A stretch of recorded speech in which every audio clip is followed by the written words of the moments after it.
कभी ऐसा हुआ है कि कला के किसी काम ने किसी को इतना छू लिया हो कि बस शब्द ही ना बचे हों?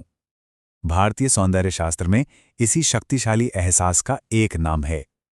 तो चलिए आज रस की दुनिया में उतरते हैं। एक ऐसा अनुभव जो हम सब ने महसूस किया है, पर शायद उसके पीछे की पूरी कहानी नहीं जानते। जरा सोचिए उस पल के बारे में जब कोई गाना सुनकर रोंगटे खड़े हो गए हों, या किसी फिल्म का क्लाइमैक्स देखकर आंखों में आंसू तो आए, पर वो दुख वाले नहीं थे, बल्कि एक अजीब सी गहरी संतुष्टि थी, है ना? इसी गहरी न बयां की जा सकने वाली भावना का एक नाम है रस। और इसे समझना मतलब भारतीय कला की आत्मा को समझना है। क्योंकि देखिए, रस कोई बस एक पल भर की भावना नहीं है, ये एक पूरा का पूरा परिवर्तनकारी अनुभव है। तो आज हम इसी रहस्य को सुलझाने वाले हैं। वो पूरा प्रोसेस समझेंगे कि आखिर कैसे एक कलाकार हमारे अंदर छुपी भावनाओं को जगाता है और एक विशुद्ध कलात्मक अनुभव यानी रस पैदा कर देता है। तो चलिए सबसे पहले रस की जड़ तक चलते हैं। आखिर ये है क्या चीज? आपको पता है, प्राचीन उपनिषदों में भी रस का जिक्र मिलता है, और वहां तो रस को सीधा ब्रह्म यानी परम आनंद के बराबर माना गया है। इससे एक बात तो साफ है, ये कोई मामूली अनुभव नहीं है, बल्कि एक आध्यात्मिक स्तर का अनुभव है। यहाँ सबसे जरूरी बात जो समझने वाली है वो ये है कि रस सिर्फ खुश या दुखी होना नहीं है, ये उससे कहीं ज्यादा गहरा है। सोचिए, ये एक ऐसा कलात्मक अनुभव है जो हमारी व्यक्तिगत भावनाओं की सीमाओं को तोड़कर एक सार्वभौमिक आनंद बन जाता है। एक ऐसी भावना जिसे कोई भी कहीं भी महसूस कर सकता है। तो सवाल ये उठता है कि कलाकार ये गहरा अनुभव बनाते कैसे हैं? इसका रहस्य हमारे अंदर ही छुपा है।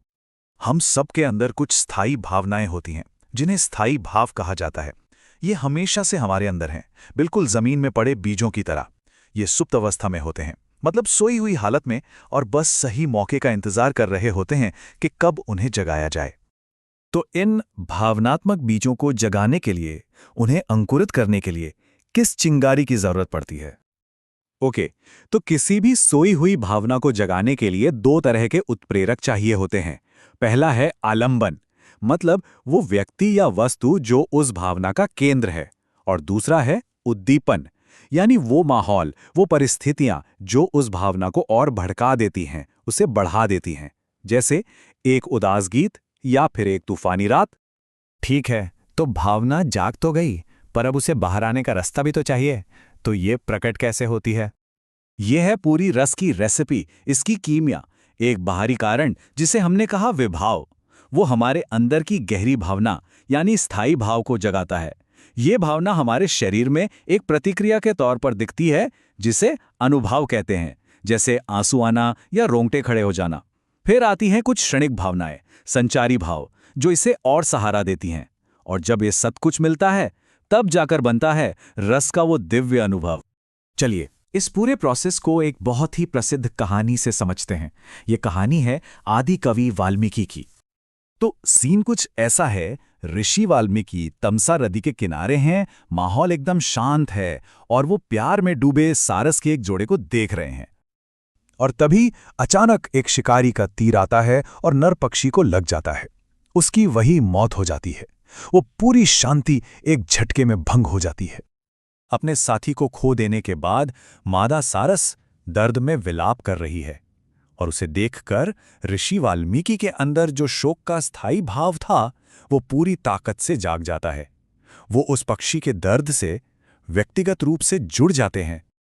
अब इस क्षण को हम अपनी थ्योरी से समझते हैं। यहां आश्रय यानी जिसके मन में भाव जगा, वो है ऋषि वाल्मीकि। आलंबन यानी भावना का केंद्र, वो है वो दुखी मादा सारस। उस पक्षी का दर्द भरा रोना, वो है उद्दीपन जो दुख को और बढ़ा रहा है। और आखिर में ऋषि के मुंह से जो श्राप निकलता है, वो है अनुभाव, उनकी शारीरिक और वाचिक प्रतिक्रिया। और इसी गहरे शोक से उनके मुंह से अनजाने में एक श्राप निकलता है, जो आगे चलकर संस्कृत काव्य का पहला श्लोक, पहला पद्य बन जाता है। मां निषाद, मतलब उसी सहज अभिव्यक्ति के पल में कविता का जन्म होता है। और यही है रस की असली कीमिया।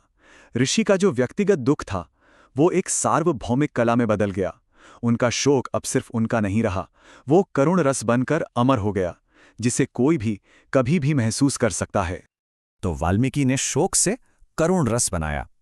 पर जाहिर है ये प्रक्रिया सिर्फ दुख तक ही सीमित नहीं है। इससे तो कलात्मक अनुभवों का एक पूरा इंद्रधनुष तैयार हो सकता है। तो ये हैं कला के 9 मुख्य स्वाद, जिन्हें 9 रस कहते हैं। हर रस एक मूल भावना से जुड़ा है। जैसे प्यार से बनता है श्रृंगार रस, हंसी मजाक से हास्य रस, दुख से, जैसा हमने देखा, करुण रस, गुस्से से रौद्र रस, हिम्मत और जोश से वीर रस, सोचिए बाहुबली का कोई सीन, डर से भयानक रस, घृणा से बीभत्स रस, हैरानी से अद्भुत रस और शांति से शांत रस। हर कलाकृति हमें इनमें से कोई ना कोई एक स्वाद जरूर चखाती है। तो अब अगली बार जब कला का कोई भी रूप, चाहे वो फिल्म हो, गाना हो या पेंटिंग हो, किसी को भी गहराई से छू जाए, तो एक पल रुककर सोचिएगा, आप कौन सा रस अनुभव कर रहे हैं। ये एक छोटा सा सवाल कला को देखने का, उसे महसूस करने का नजरिया हमेशा के लिए बदल सकता है।